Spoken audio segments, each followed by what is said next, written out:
1B y 1C.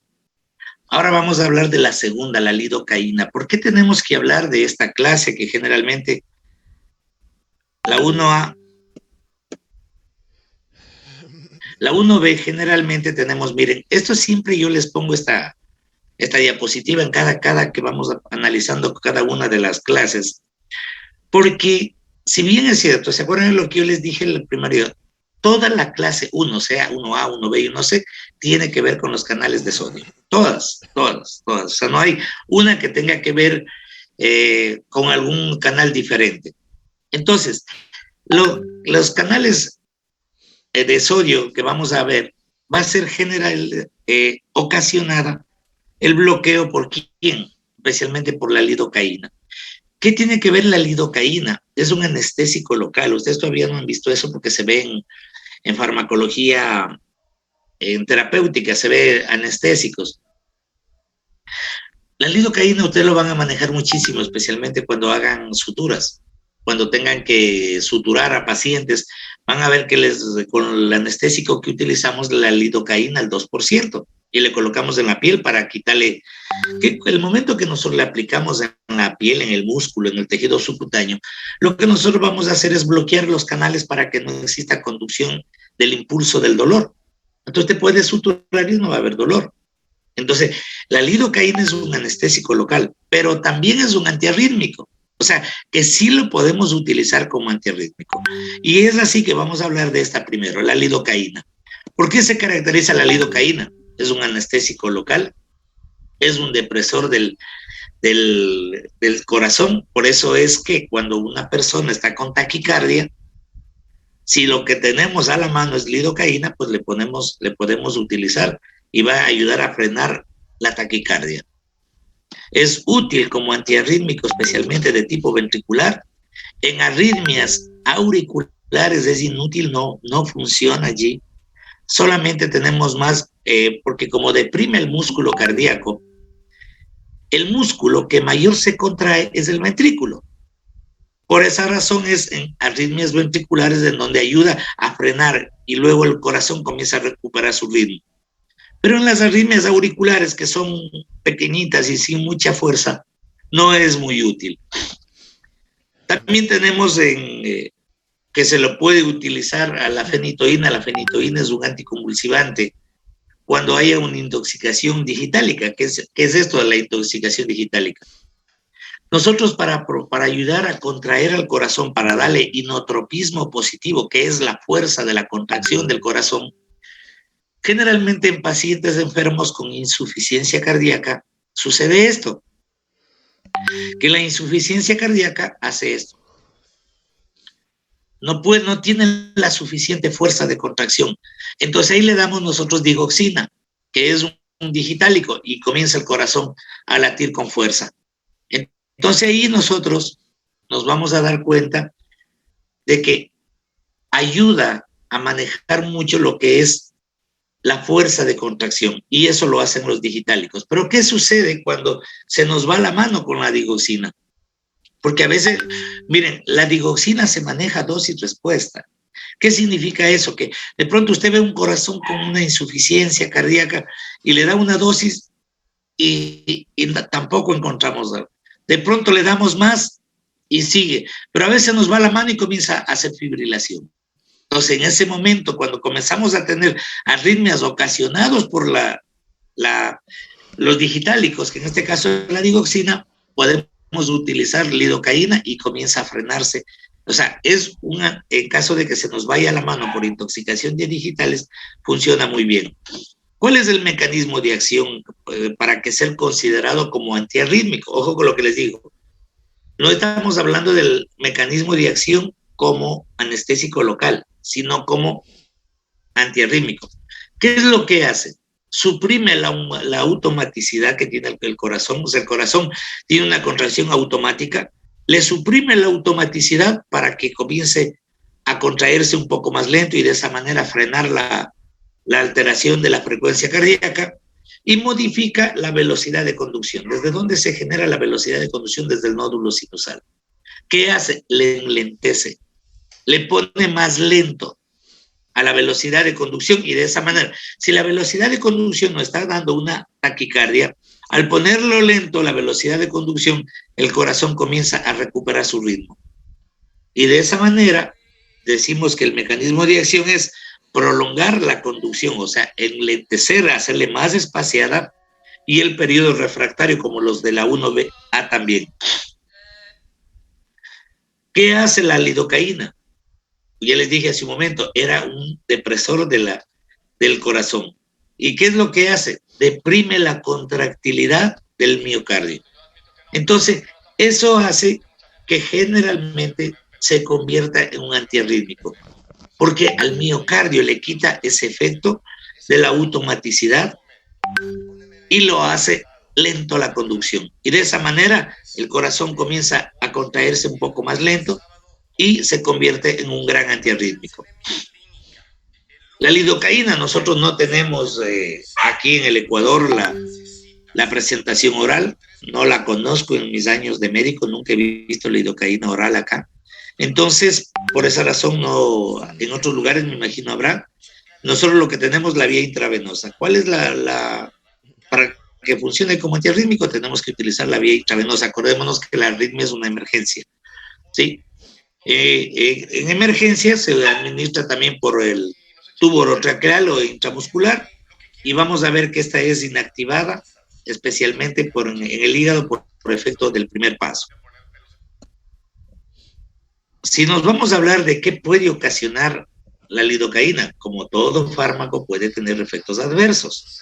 El mayor efecto que nosotros tenemos, que es un depresor del sistema nervioso central, que el paciente cae en un letargo, una somnolencia, queda desorientado, no sabe dónde está, comienza a no poder articular las palabras, eso se llama una disartria, que no articula bien las palabras. Comienza a tener sensaciones de hormigueos en todos los miembros superiores, en los inferiores, que eso se llama parestesias. Y comienza a tener ciertos espasmos musculares que muchas veces semeja como que tuviera una convulsión. Entonces, sí podemos hablar de una neurotoxicidad que puede ocasionar la lidocaína. Entonces, si yo les preguntara a ustedes, díganme por favor, ¿cuáles serían los efectos que nosotros podemos ver como cuando administra lidocaína y donde usted debe saber que tiene que parar justamente cuando el paciente está desorientado? Usted le pregunta, ¿sabe dónde está? ¿Sabe qué día es hoy?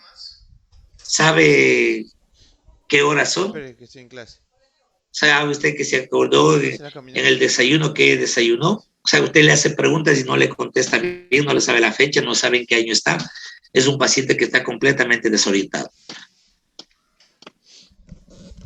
¿En qué utilizamos la lidocaína? En fibrilaciones ventriculares, en taquicardia ventricular, como yo les dije, más sirve para todo lo que es ventricular, menos para la parte auricular. Es alternativa, como les dije, en intoxicación por digitálicos. También en extrasístoles, cuando usted ya vea cardiología, que van a ver el próximo semestre, van a hablar mucho de lo que se llama el extrasístole.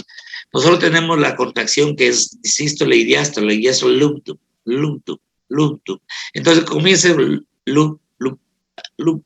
Entonces hay un sonidito especial que no es de la contracción de del sístole ni del diástole, sino una contraccióncita fuera de estos dos latidos, y eso se conoce con el nombre de extrasístoles, que también se verifican en el electrocardiograma. Obviamente, la mejor manera de diagnosticar extrasístole es con el electrocardiograma. Luego tenemos que lo que va, con quién interacciona. Esto sí es importantísimo. ¿Qué significa interacción? Ustedes ya saben por el año pasado, los que vieron conmigo, es qué sucede cuando yo doy concomitantemente un fármaco y estoy dando también beta bloqueadores, por ejemplo. Ya vamos a ver más adelante hoy los beta bloqueantes. ¿Qué función tienen los beta bloqueantes, como su nombre lo indica? ¿Cuántos tipos de receptores beta tenemos? Tenemos los receptores beta 1 y beta 2. Los beta 1 están en los vasos sanguíneos y los beta 2 están en el corazón. Entonces, ¿a quién le va a afectar? A los receptores beta. Entonces, ¿qué hace, chicos, los beta bloqueantes? Al corazón le disminuye la frecuencia cardíaca, especialmente en taquicardia. Pero si además de eso le damos lidocaína, acuérdense que la lidocaína es un depresor del miocardio, puede entrar en una franca bradicardia, ¿sí? Y la bradicardia puede provocar una hipotensión y el paciente puede desmayarse. Luego tenemos otro fármaco que se llama la mixiletine. ¿Qué es el mixiletine? Es algo similar a la lidocaína, pero este sí podemos nosotros encontrarlo por vía oral en comprimidos y se puede utilizar generalmente como cuando no queremos utilizar lidocaína intravenoso y queremos manejarlo tan solo con mixiletine. Vamos a ver que tiene una buena metabolización, un buen efecto del primer paso, un 10% se elimina en orina y los efectos secundarios son casi parecidos a los que puede provocar la lidocaína. Al ser similar, bradicardia puede provocar hipotensión y puede provocar un desmayo en el paciente. Y también vamos a ver que puede presentar los mismos efectos neurológicos, mareo, visión borrosa, confusión, ataxia, disartria. ¿Sí saben qué es ataxia, chicos? ¿Saben? ¿No? Bueno, ataxia significa cuando usted no puede caminar bien, o sea, camina como... ¿Se han visto un borrachito? ¿Se han visto un borrachito? Yo sé que ustedes no toman trago, pero tienen que haber visto alguna vez a alguien que esté bien mareadito, que no puede ni ponerse en pie. Eso es una ataxia, una dificultad para ponerse en pie para poder caminar. La fenitoína, ¿qué es la fenitoína? Eso se utiliza para los pacientes con epilepsia. Es un medicamento bueno, bonito y barato, digo yo, para tratar la epilepsia. Generalmente este lo van a utilizar ustedes en la medicatura rural porque eso tiene el ministerio, pero funciona también como antiarrítmico. O sea, miren, es un anticonvulsivante. Esto sirve para tratar la epilepsia, pero también lo que va a hacer, al bloquear los canales de sodio, también no deja que frena la contracción del miocardio. Entonces, de esa manera, se convierte en un antiarrítmico. Tiene buena unión a las proteínas plasmáticas, por eso una tableta dura 24 horas, tiene efectos del primer paso y tiene metabolismo hepático especialmente para su eliminación. ¿En qué utilizamos la fenitoína? El nombre comercial es Epamin. Ustedes, si han tenido alguna vez algún familiar que sea epiléptico, el primer fármaco que ha utilizado antes se llama Epamin, que no es sino la fenitoína, que se utiliza en arritmias auriculares y en arritmias ventriculares. O también se puede utilizar la fenitoína en caso de que haya una intoxicación por digitálicos. Entonces yo le pregunto ahorita a ustedes, Jody, ¿cuáles serían los fármacos que pueden utilizarse en una intoxicación por digitálicos?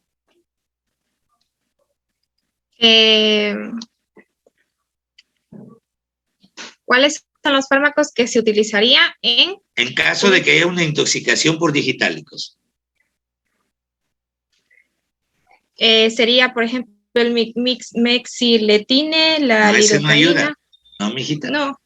Quien o sea, ayuda entonces es la lidocaína, utilizar... la lidocaína o la fenitoína. Esos dos se pueden utilizar. Claro, la fenitoína, esta que estamos hablando ahorita, y la lidocaína que hablamos más antes. Esos dos fármacos pueden ser alternativas en una intoxicación por digitálicos. Luego nos vamos a la clase 1C. En nosotros vamos a ver que también el mecanismo de acción sigue siendo bloquear los canales de calcio, pero aquí tenemos dos fármacos muy utilizados, como son la flecainida y la propafenona, que estos son muy conocidos y los tienen los hospitales. Acordémonos que la arritmia viene a ser más manejada en un hospital que en un consultorio, pero que sí tenemos que aprenderlo a tratar. Y vamos a comenzar con el mayormente utilizado. Yo siempre le pongo primero a cuál es el más utilizado, que es la clase 1C. Y es la propafenona. ¿Qué particularidad tiene la propafenona? Tiene similitud con propanolol. ¿Qué es el propanolol? Un beta bloqueante. O sea, y un beta bloqueante, ¿qué es lo que va a hacer? A bloquear receptores beta 2 en el corazón y puede utilizar también el beta 1 que está en los vasos sanguíneos. En este caso, la arritmia, ¿dónde se presenta? Se presenta en el corazón.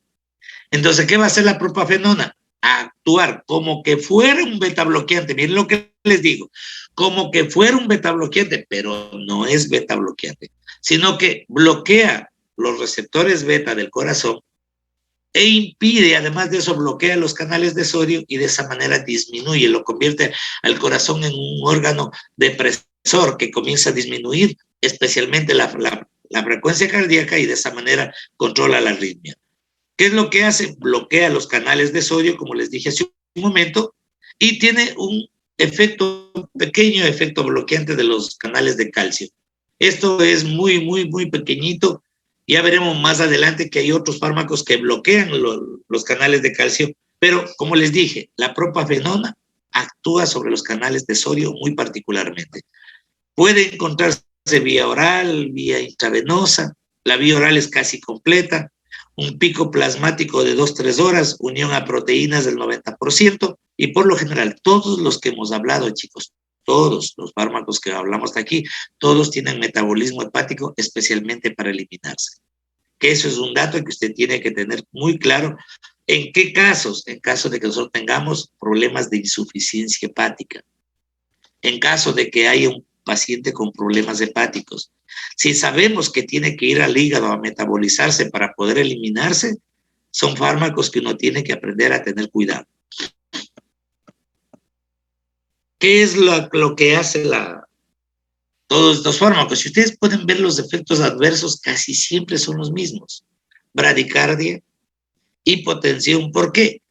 Porque al ser un depresor, si el corazón está con taquicardia, está con una arritmia, y usted le da un antiarrítmico, es obvio que va a ser depresor y va a disminuir.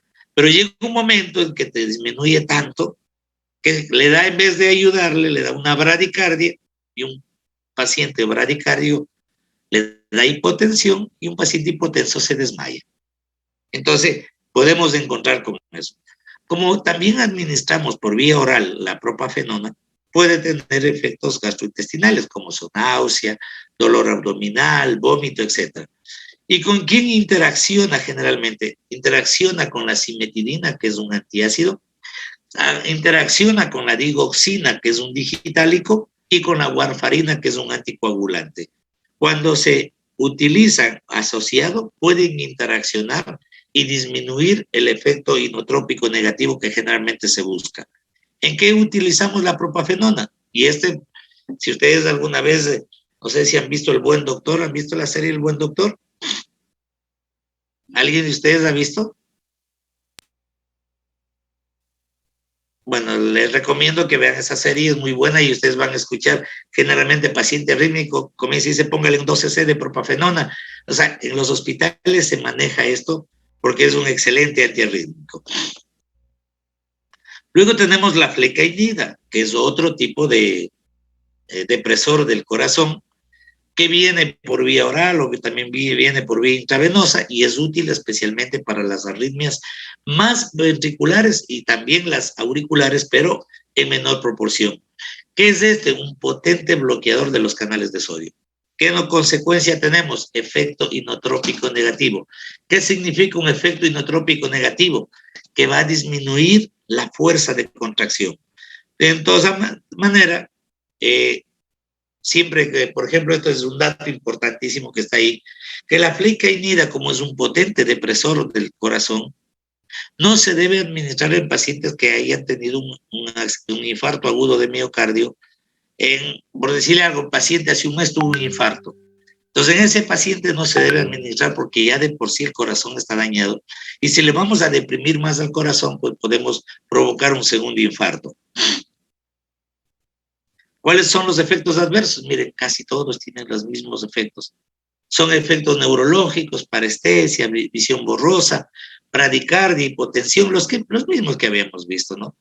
No hay, ¿por qué? Porque usted tiene que pensar la visión borrosa, ¿por qué se da? Porque hay hipotensión. Hay déficit de flujo sanguíneo. Al haber déficit de flujo sanguíneo, va a llegar poca sangre a la arteria retiniana y al no tener sangre a la arteria retiniana, pues la visión no va a ser tan... Acordémonos que la retina es la que mejor, con lo que nosotros vemos en el ojo. Hasta aquí, chicos, hemos visto lo que se llama los antiarrítmicos de la clase 1. La clase que vamos a ver ahora son los llamados beta bloqueantes. ¿Qué importancia tienen? Que son antiarrítmicos, los beta bloqueantes, son antihipertensivos, porque nosotros podemos controlar la presión arterial también con los beta bloqueantes. Son fármacos indicados especialmente para tratar la insuficiencia cardíaca.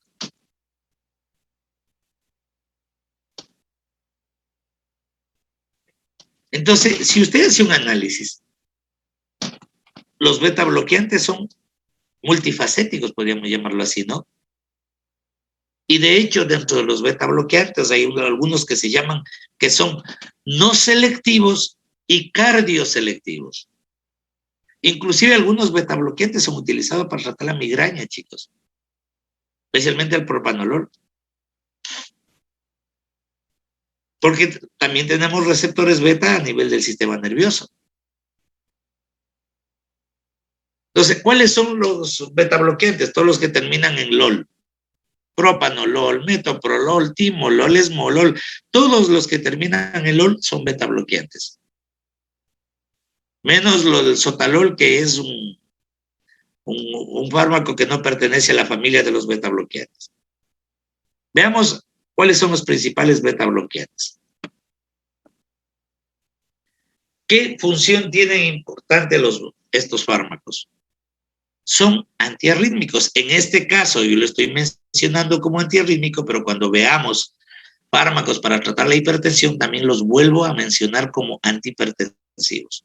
¿Por qué son antiarrítmicos? Porque tienen acción inotrópica negativa. Acuérdense de esto, chicos, cuando yo menciono las propiedades del corazón, acuérdense, se llama inotropismo, dromotropismo, cromotropismo, que son los que hacen que el corazón tenga unas propiedades muy propias. El inotropismo significa fuerza de contracción, fuerza. Cuando yo digo, este fármaco es un inotrópico positivo, es porque me va a aumentar la fuerza de contracción. Si yo digo, este fármaco es inotrópico negativo, me va a disminuir la fuerza de contracción y por esa razón es considerado un fármaco antiarrítmico. Pero también nos va a producir, al ser inotrópico negativo, nos va a producir bradicardia, nos va a producir hipotensión, y de esa manera vamos a ver que existe una relación directa con el trabajo del corazón en su función inclusive vascular. ¿Por qué son antiarrítmicos? Porque bloquean especialmente los receptores beta 1 para disminuir la fuerza de contracción, porque es excelente para manejar la taquicardia sinusal y supraventricular. Pero en caso de que haya fibrilaciones, ojo con lo que les digo, que la fibrilación es antiarrítmica más o menos así, no se debe utilizar los beta bloqueantes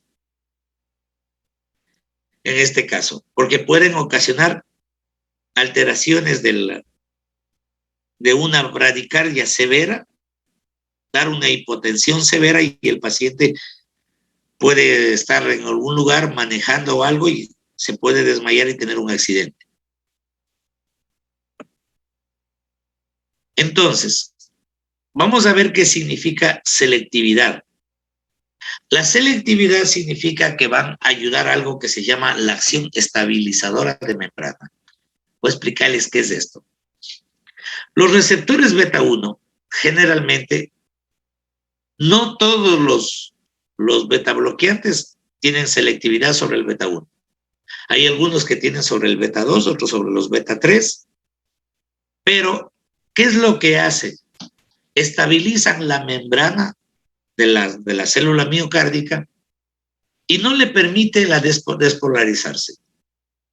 O sea, impide que haya un potencial de acción ni la entrada porque están bloqueados los canales, los receptores de beta, y de esa manera la célula cardíaca no se despolariza y se estabiliza la membrana. Eso se llama actividad, la AEM significa acción estabilizadora de membrana, que no es sino que le queda estabilizada y no permite que se despolarice, o sea que no haya un potencial de acción.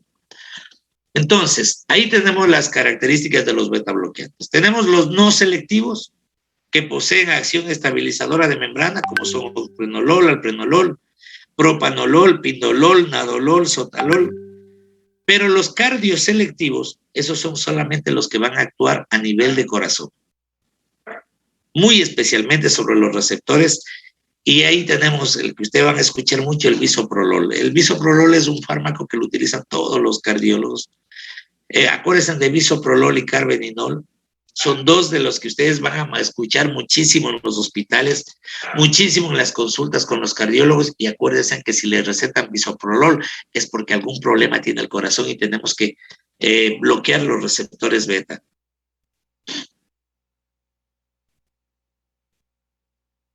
Bueno, esto sí, todos estos fármacos son liposolubles. Entonces, ¿qué significa liposolubles? Que van a atravesar fácilmente la membrana plasmática y de esa manera ingresar muy rápidamente. ¿En qué pacientes se utiliza mucho? Aquellos que hayan sufrido antecedentes de infarto, cambia completamente con los 1C, que aquí sí se puede administrar.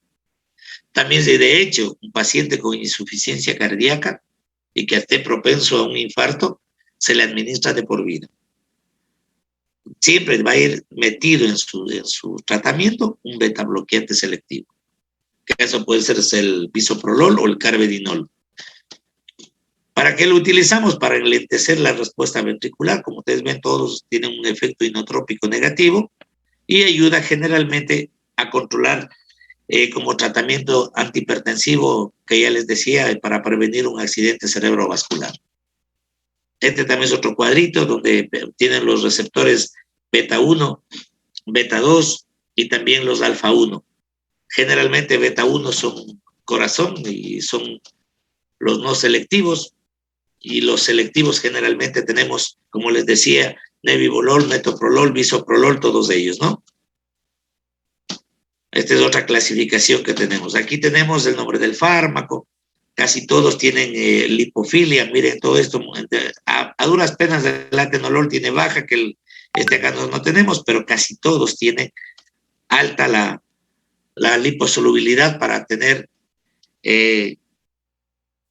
una buena penetración en los tejidos cardíacos. Aquí tenemos una misma diapositiva donde tenemos a qué receptores ocupan. Esto, si ustedes gustan, pueden tomarle una foto. Acá abajo tiene una muy buena explicación. Este cuadrito es propio para entender todo. O cuando vean la grabación, pues ahí lo capturan como ustedes deseen.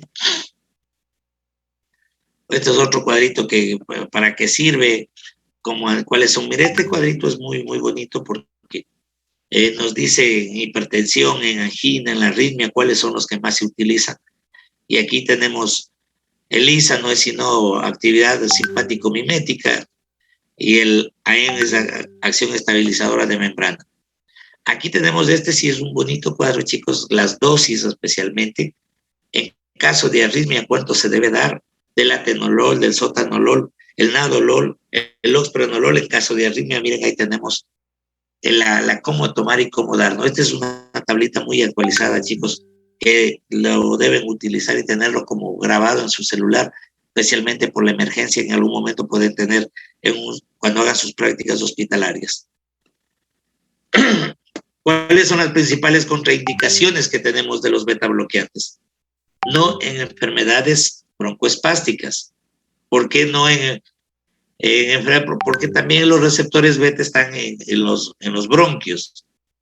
Y si le damos en un paciente que tiene espasmos bronquiales, y lo que va a hacer es relajar, ese paciente puede tener alteraciones en su contracción, especialmente a los bronquios pulmonares.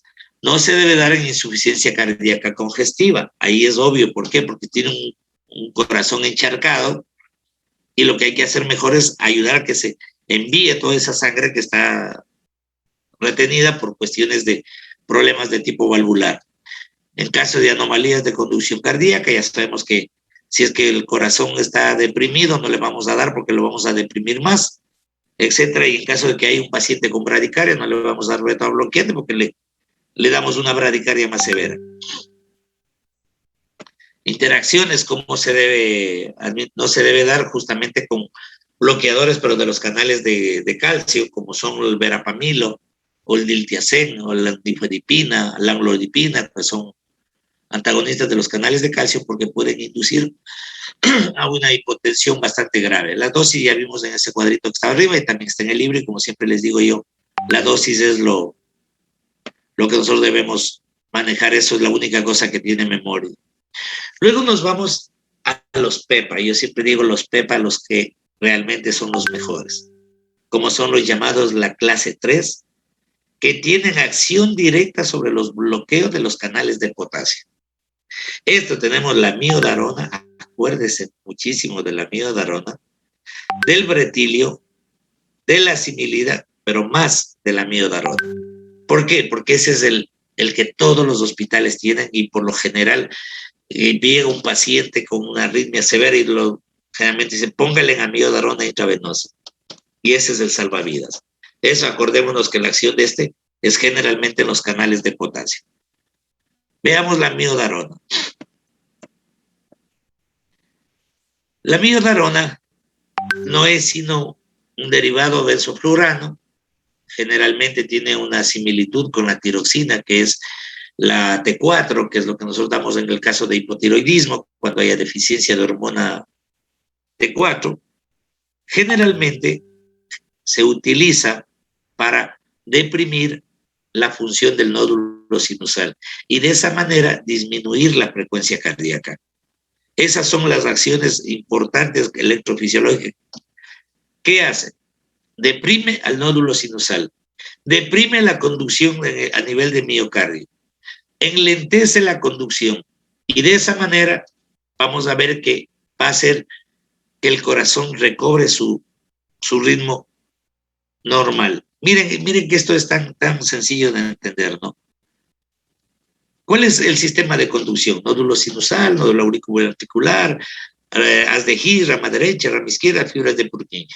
¿Dónde está la rama derecha y rama izquierda y las fibras de Purkinje? Es la parte ventricular. ¿Quién es el causante de la mayor cantidad de arritmia? Los ventrículos. Entonces, si le damos un antiarrítmico, vamos a bloquear generalmente la función del nódulo sinusal que inicia la conducción. Vamos a enlentecer la conducción del nódulo auricular al nódulo auriculoventricular. O sea, aquí se inicia, ¿verdad? Aquí, en el nódulo sinusal. De aquí tenemos el nódulo auriculoventricular acá. Aquí le hace lento para que no pase la conducción. Y acá, a nivel del miocardio ventricular, tenemos la rama izquierda y la rama derecha. ¿Qué pasa? Que aquí tenemos las fibras de Purkinje, lo deprime. Y de esa manera disminuye la frecuencia cardíaca. Y disminuye y le hace recobrar su... La miodarona generalmente viene para su tratamiento por vía oral o intravenosa. Generalmente se utiliza la intravenosa en emergencia. Vamos a ver que cuando se administra por vía oral, la absorción no es tan buena, pero sí se puede administrar para darle un tratamiento a un paciente que presente. Por lo general hay pacientes que son muy sensibles y presentan cuadros de arritmia por emociones, o hay pacientes que tienen un coraje y entran en arritmia, hay pacientes que por la pena entran en arritmia, hay pacientes que de la alegría pueden entrar en arritmia, o sea, son muy sujetos a emociones. Entonces a esos hay que estabilizarle un poco y se les da por algunos días la miodarona. ¿Qué es lo que tenemos nosotros entre los efectos adversos? La farmacopatología de este es que produce, como casi todos, al ser depresores, hipotensión arterial, produce efecto inotrópico y cronotrópico negativo. A nivel de electrocardiograma, prolonga el intervalo QT.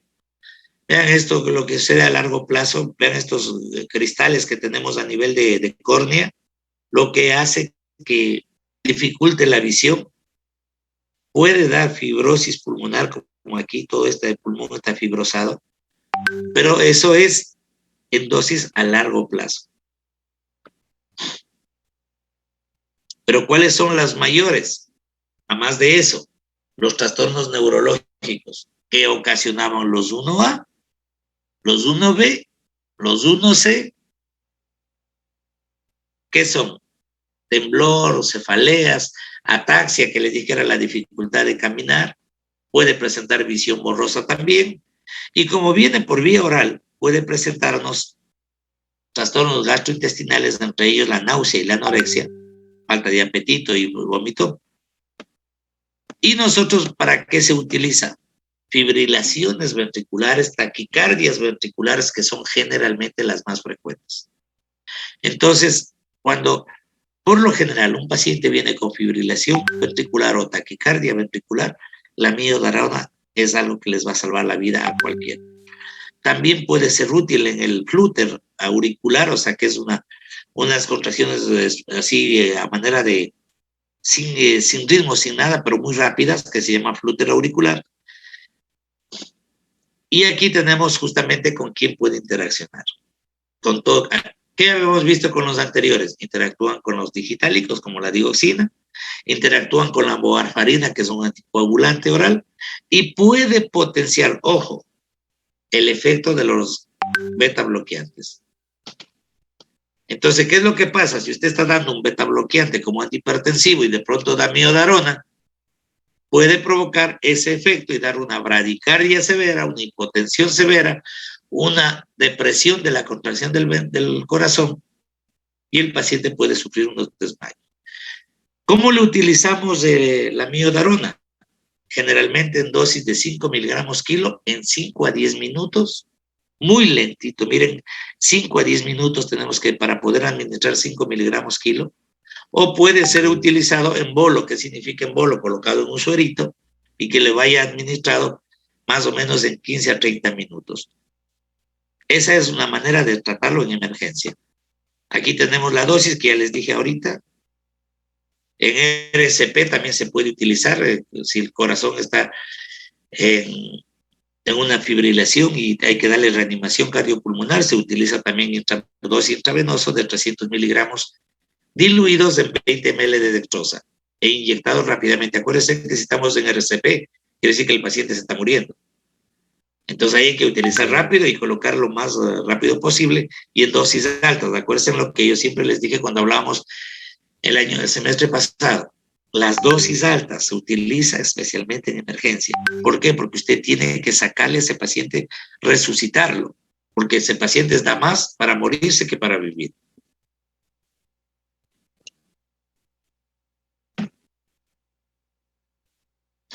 Luego tenemos los llamados antiarrítmicos bloquean los canales de calcio. Miren, hemos tenido bloqueadores de los canales de sodio, hemos tenido beta bloqueantes, tenemos los bloqueadores de los canales de potasio, entre ellos la miodarona, y ahora tenemos los bloqueadores de los canales lentos de calcio. ¿Qué importancia tienen estos? Que también funcionan como antianginosos. Cuando veamos angina de pecho lo vamos a nombrar nuevamente. Funcionan como antiarrítmicos. También funcionan como antihipertensivos. De hecho, yo tomo uno de estos fármacos que se llaman gludipino para mi hipertensión leve. Entonces, sí tenemos nosotros polifaceta, que también en los bloqueadores de los canales de calcio también son polifacéticos. ¿Cuáles tenemos principalmente? El verapamilo. Yo me formé con el verapamilo. Hace muchos años atrás, el verapamilo era uno de los principales fármacos para tratar la hipertensión. Y de hecho yo lo prescribí en mis inicios como médico. Y lo que hace es, cuando funciona como antiarrítmico, disminuye la velocidad de conducción, como casi todos, o enlentece, como les decía, deprime el automatismo generado en el nódulo sinusal, y puede aumentar el periodo refractario, o sea el relativo, o sea el periodo refractario absoluto, que usted ya se ha de recordar, de fisiología cardíaca. ¿Qué tenemos nosotros entre los usos clínicos, por ejemplo? Para las arritmias auriculares, para la angina de pecho, como les dije, y para tratar inclusive la hipertensión arterial. Entonces, ¿qué tenemos que tener como cuidado? No se puede administrar en arritmias supraventriculares que estén demasiado forzadas, y eso generalmente lo detecta el electrocardiograma. Todo paciente que llega a emergencia le coloca un monitor y ahí se puede ver las arritmias supraventriculares, que por lo general hay que tratar de controlar más específicamente el enlentecer el sistema de conducción. Interacciones, ¿con quién interaccionan? Con los llamados beta bloqueantes, porque si se asocia un antagonista de calcio y un beta bloqueante, podemos provocar una hipotensión severa y un paciente puede llegar a desmayarse. La dosis que podemos utilizar es en bolo, se puede utilizar, pero en caso, mire, esto estoy hablando del verapamilo, utilizarlo en bolo en caso que lo estemos utilizando como antiarrítmico, porque por vía oral como antihipertensivo utilizamos otra dosis. Luego tenemos el diltiazem, que es otro de los fármacos antagonistas de los canales de calcio, que nos van a ayudar porque tienen un efecto cronotrópico negativo igual que los demás, y también un efecto inotrópico negativo. ¿Qué es lo que tenemos como importancia? Una caída de la presión arterial, y vamos a ver que generalmente el paciente entra en una bradicardia severa y entra en una posición como que la hipotensión severa le va a ocasionar frecuentemente, le da desmayo y en ciertos modos cierto nivel de convulsión.